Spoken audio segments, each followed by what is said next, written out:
Hickok 45 here. Got my skeet gun here handy. I'm going to take a couple shots with in a minute.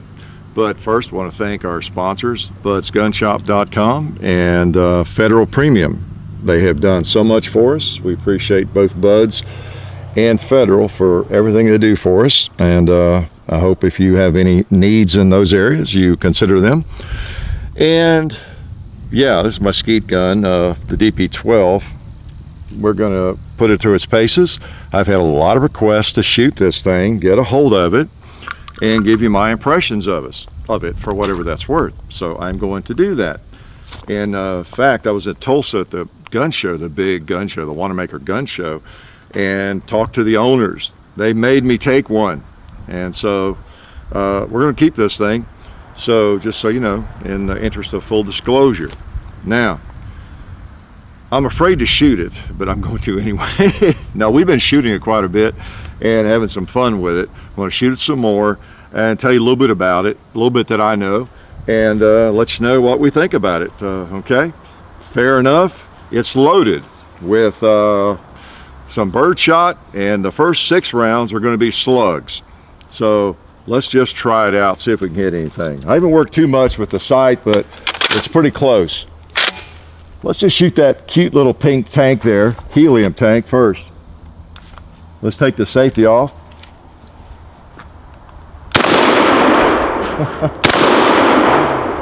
Put a big hole in it, didn't it? Not bad. And let's go on to something else. Let's see, that's 2 slugs. Let's go wake up the gong. Boom. Boy, that'll wake him up. Let's try again. What about a 2-liter with a slug? How about this guy right here? Oh man. Now we're going bird shot. Okay, now the advantage of this is that once you pump it, you got 2 quick ones.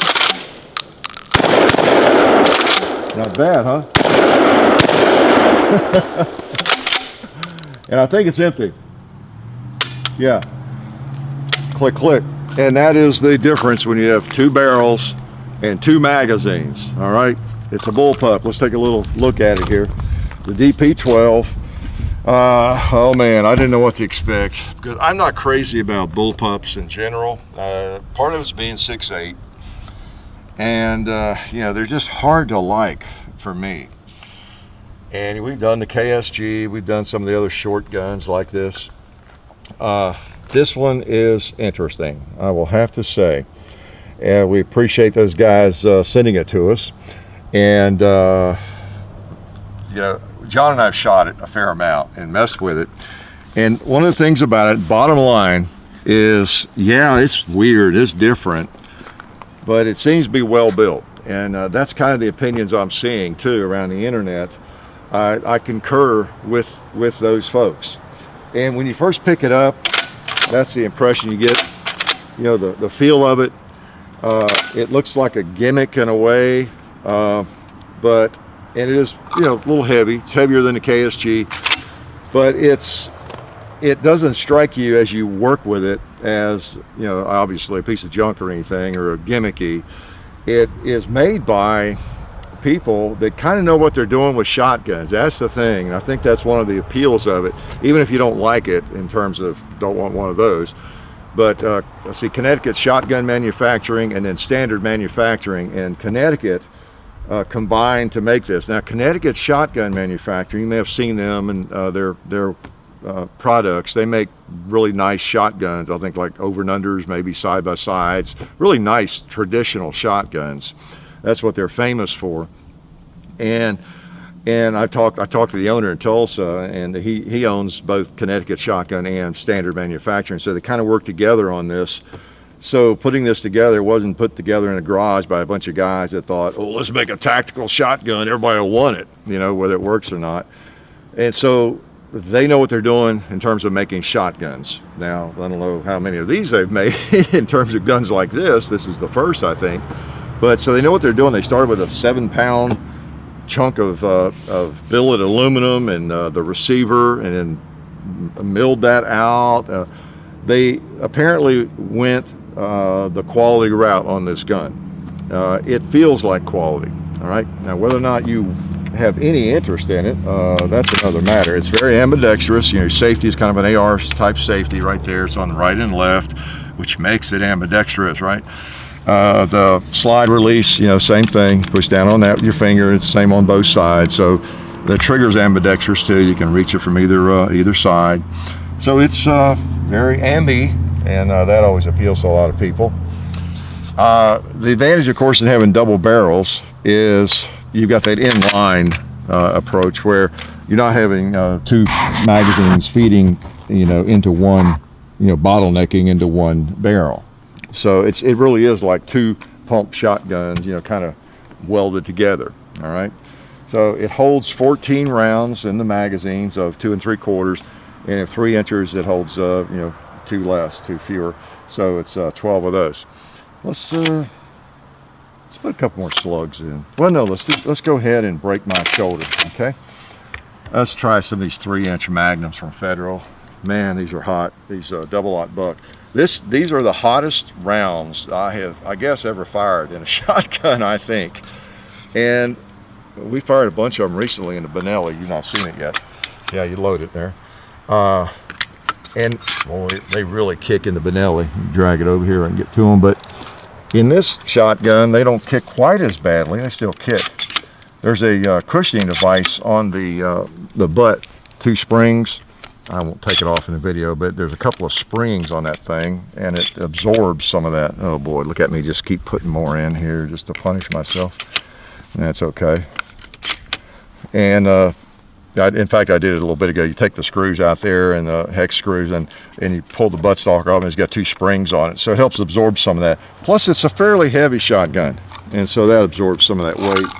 Okay. All right. Double-aught buck to the extreme. Okay, now I've got to release the slide. Bring them in and put it on fire. And let's shoot. Why don't we just shoot that garbage can once there to see what happens with it. Oh boy. Now, the thing about it is, the cool thing about it is I have 2 shots, you know, without doing anything. Ready to go. And then of course the slide is loose, and I'm ready to go again. I'm going to shoot the cowboy twice. Look at that. I told you those are hot. Look how they moved him. What about that pan right there?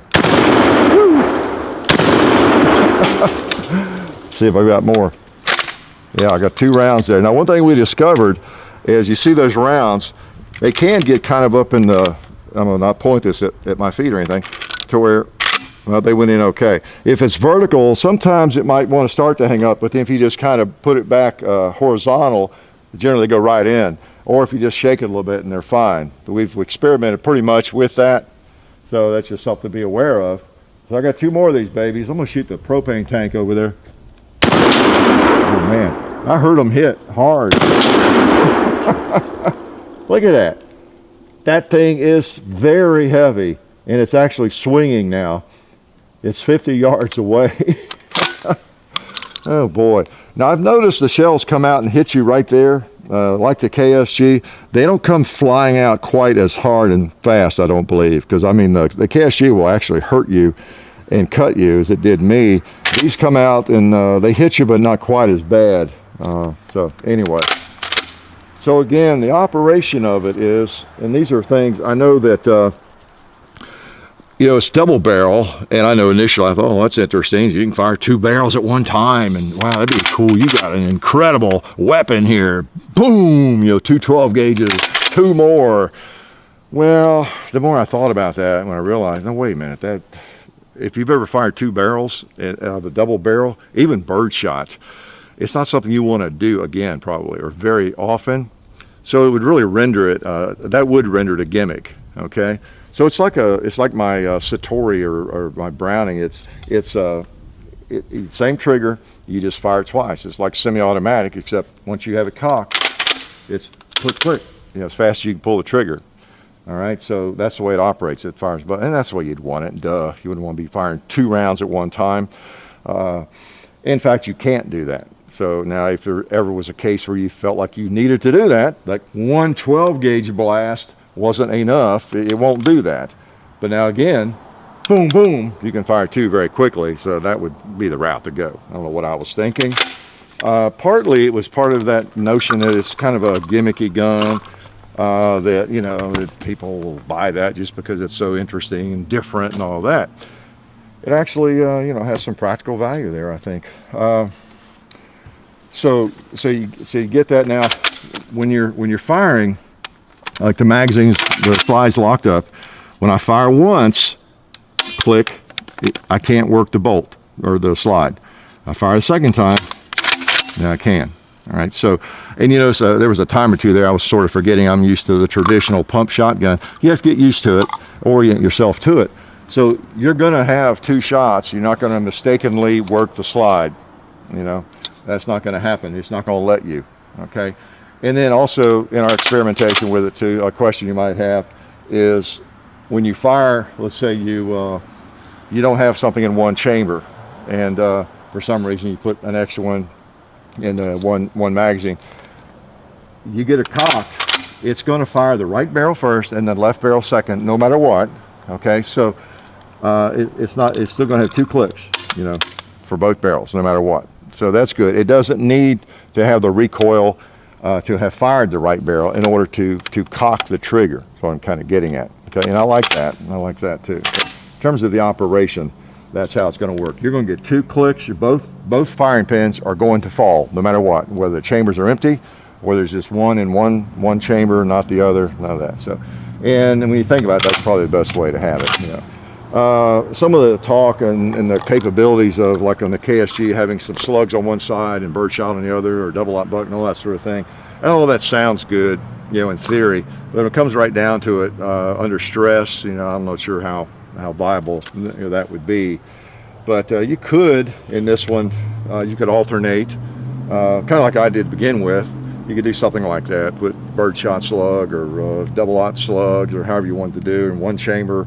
The left side, you could put one type of ammo, and the right side a different kind of ammo, if you could keep track of that. It does fire the right barrel first each time. All right, so kind of an interesting proposition. Let's see now. Try to be safe with it. We've got John just had to have the breachers on there, and they do kind of help give you an idea where the barrels are, as you're looking down through there. And those, I think, cost extra. It has screw and chokes that come with it, and so you can get these extra. Now those are wild, aren't they? So they threw in those for us for the demonstration purposes, I guess. But that thing, that's like having a bayonet on there. I guess you could use that for a breacher too, but mainly that is a wicked weapon. You wouldn't need any ammo with that thing. In fact, I told you, I don't put those things on there. I'm afraid to touch it. Or where am I going to put it? Were you going to stand it up in the corner? You're going to, that's wicked. So anyway, now it's not cheap. It's like, what, $1,400. And that's what you get. The thing you get with this, I think, and that's my site I put on there, is seemingly quality construction. I've been looking around like I always do around the internet, seeing what the opinions are so far on the things, and you don't really find a lot of negative associated with the actual operation of the shotgun. It is what it is. It's a weird bird, and it's a bullpup, but it seems to be well built and solid.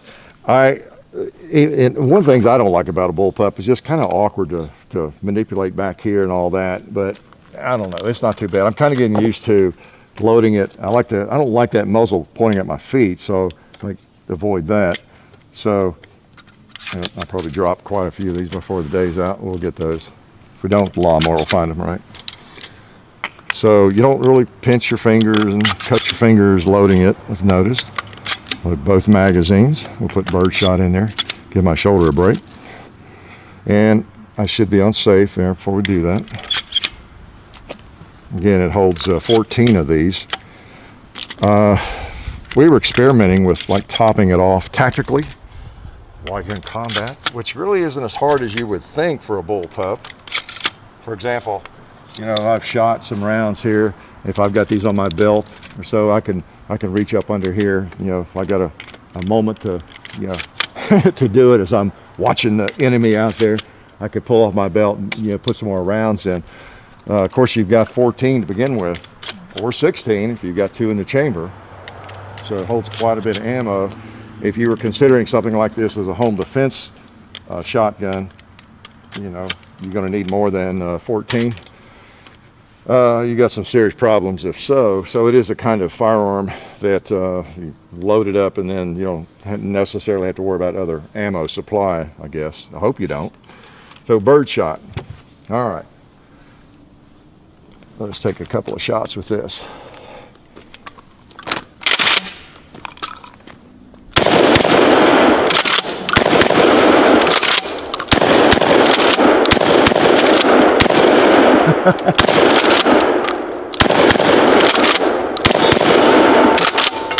Click, click. So that's the, I guess the advantage of it, being able to just pull that trigger. And I've noticed that with my real skeet gun, my over and under Browning. There's something pretty cool about, now I like double triggers on my old fashioned double barrel shotguns, but there is something, if you've never fired a shotgun like this, being, you know, in battery and being able to boom, boom, no cycle working, nothing has to feed. You've got 2 pretty sure shots, you know, just like you start out with even a traditional double barrel shotgun. You know, you've got those 2 shots. Once you've got them in your chamber, probably nothing's going to go wrong. You know, and nothing has to feed, no cycling or anything at all. And every time you bring it back, you got 2 more just like that. So that's pretty interesting, I have to say. You got your like witness holes there. You can see the rounds, and you can even see the first one. Put it there. You go. You can see the end of the first one. So that tells you that you have at least two rounds probably if you loaded them evenly there. And now you got like Magpul. You can attach Magpul accessories here, and of course you got your Picatinny rail on top, a little bit on here for the forward grip. What else about it here I can make up? Of course, a lot of polymer and everything, but again, you got that solid steel receiver, or that aluminum receiver, one piece, and it just seems really solid, and it feels really solid because it's not light. It's heavier than the KSG. What was it, 3 pounds difference? It's heavier, and just like in a handgun, that's good and it's bad. So it's going to cause less recoil if it's heavier, you know. So, you know, you benefit from that. I don't know if I'd want to pack this thing around all day, I'll tell you that. It'd be a chunk. It would be a chunk. Like I say, my biggest negative with the firearm is it is a bullpup, because I'm not crazy about bullpups. And part of that comes from my size. But for what this thing is, I was surprised. I really was. I expected it to be, and I've had requests from you all for I don't know how long, the last year it seems like, or 6 months, since the thing came out, and you started hearing anything at all about it, to get my hands on one, get my hands on one. And I didn't even remember what it was. When someone said, get a DP-12, get a DP-12. Okay, what's a DP-12? And I looked it up, and I talked to these folks, you know, and okay, DP-12, yeah, we do want to try that out, I guess. So I like it okay. I'm going to make John take this, though. He's even a bigger fan of it, I think, than I am. And maybe we'll do a breakdown field strip video. We'll let him do that, okay? Because it's a little more complex to break down. Okay, I'm not going to do that today. That needs a separate video for that if you want to see that. So talk John into doing that. But because the way it's made, it is very solid and it is well engineered, apparently. Let's we got a pan sitting over there. Let's shoot some bird shot at it. I'll put a couple shots. Maybe we'll see if bird shot will go that far. Get that safety off. Well, if it went through that, you can probably see through the zoom. But That's 50 yards, so I wouldn't expect too much. Let's try that tombstone right there. Boy, another shot, cowboy, no.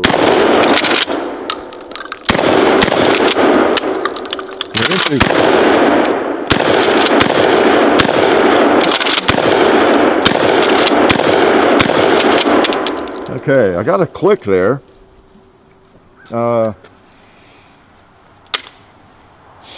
Not sure what I did. I'll have to look at the video. I didn't short shuck it, I don't think. Maybe I did. Because I thought I loaded both chambers equally there.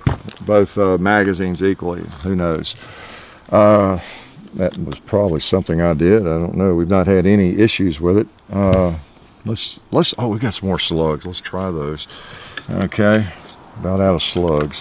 See how you load it there. Get those over here, I can stick them in.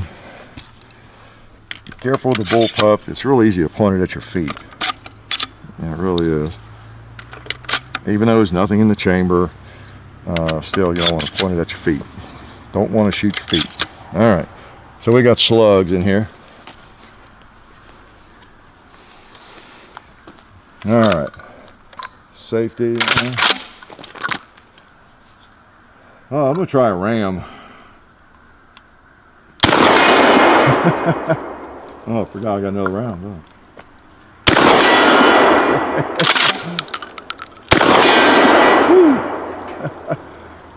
Go to the gong. Yeah, let's try a turkey.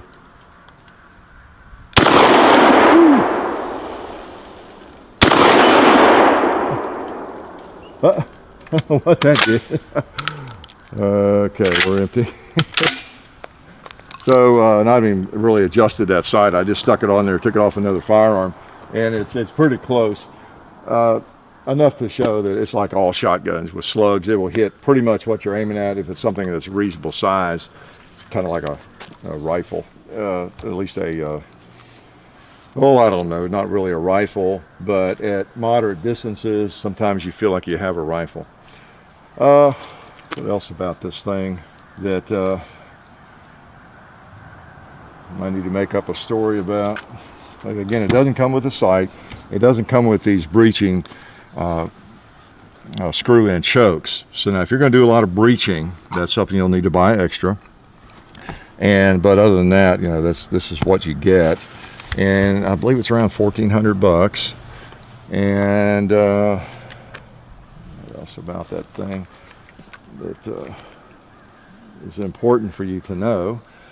The recoil pad does work. That the springs on there. Again, the weight in that too makes shooting these things doable.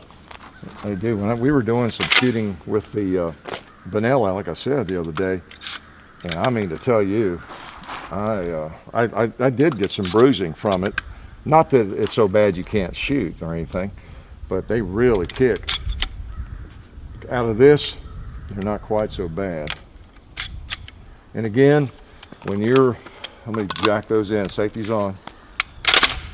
When you get them back here now, if you're down like this, and it doesn't want to go into battery, like it went in okay just then. If you just kind of shake it a little bit and bring it back up, you will just take care of that. Okay, just something to be aware of. I know what we need to do. We need to pop that tank. Can't get to him here. We go. Let's get some ears on. Get the safety off. Man, it's got some power. I can still get him.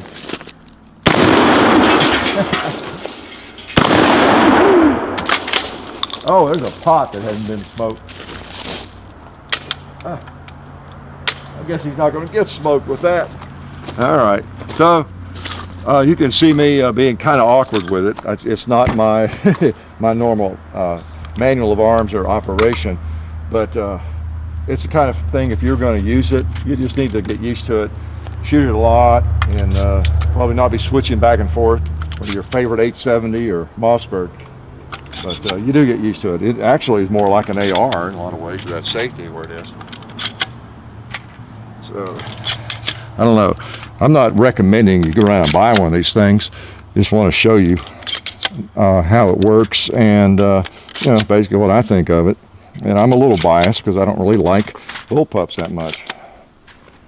So, like a lot of firearms, I try to give it a, you know, even if it's not something I'm crazy about, try to give it a fair look.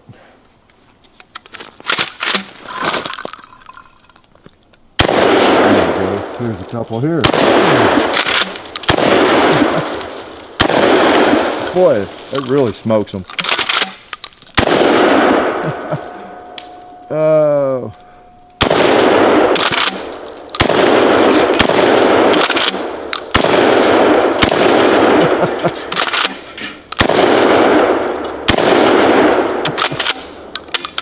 Woo!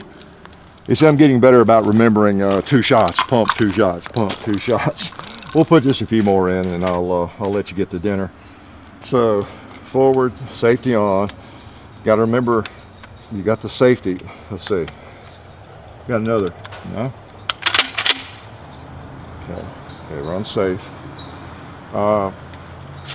Get the hang of it, and works just fine. I always want to grab it with my other hand. I guess tactically that wouldn't be wise, but actually, to me, it feels better doing this. I got some blood on my finger. That was from something else I was doing, but this just feels better to me. But now if I was carrying this on duty, I would practice the more tactical reload.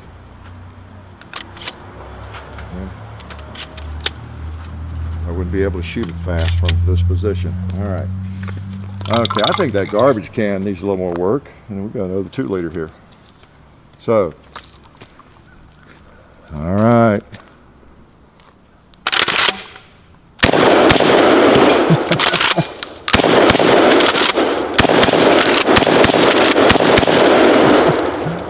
Want to save a little bit for this pot right here. I think I have, yeah. So I can tell I've got 2 more rounds.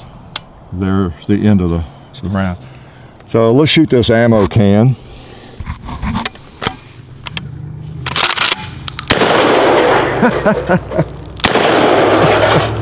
Okay. Pretty interesting, pretty interesting. All right. So she's empty, as you can see. There are certain advantages to having 2 barrels. Obviously, you get 2 shots, 2 quick shots, and maybe more reliability. I mean, it should just be inherently a little more reliable, I guess. And the cool thing about it is it'll eject the rounds into your, look at that, there's 1, 2, 3, there you go. You can save your holes. That's pretty good. Just hold it over a pocket like that. So, like I say, with that inline feeding, you know, you shouldn't have maybe as many problems as you could have with others. So I don't know. Ooh, that barrel's hot. I don't know if this is something that would fit you, fit your needs. I can see this being. No, maybe I did cut myself on that, loading that thing. Maybe I need gloves on or something. Huh. It might, if you're in a tactical situation, you know, I don't know, maybe SWAT teams. This is one shotgun that actually might go beyond that level of gimmick, and you might see it in use. I don't know, because it's well made and it seems to do what it's supposed to do pretty well. You know, we've not had like issues with it, and we've shot a bunch of stuff through it, and I'm seeing on the internet that that a lot of people seem to like it okay for what it is. Again, I keep saying that, for what it is. So pretty interesting shotgun. I'll have to say my biggest applause just goes to how well it seems to be made. Okay, and I guess I am cutting my finger, or I did cut it on in that loading process, so I don't know if that could be honed down a little bit or not, or where exactly I did that. Most people, I guess, would be wearing gloves if they're in a real tactical situation, right? So anyway, the DP-12, pretty interesting shotgun, and that's kind of my impression of it. It works and does what it's supposed to do really well, it seems, and it seems well made. It's probably not one I would purchase personally, But, you know, I'm impressed with the quality of it. Life is good. We'd like to thank one of our sponsors, SDI, the Sonoran Desert Institute. SDI has fully accredited distance learning programs where you can get certified in gunsmithing or even an associate's degree in firearms technology. Of course, the study includes hands-on experience, which is important, of course. So check it out. Go to sdi.edu or just click on the link in the description. Okay? And also, we'd like to remind you to check out the Hickok 45 Facebook page and the Hickok 45 and Son channel and its Facebook page, as well as Gun Culture Radio on iTunes. Now remember all this, because I'm coming to your house randomly over the next year or two to give you a quiz on it, okay? Thank you.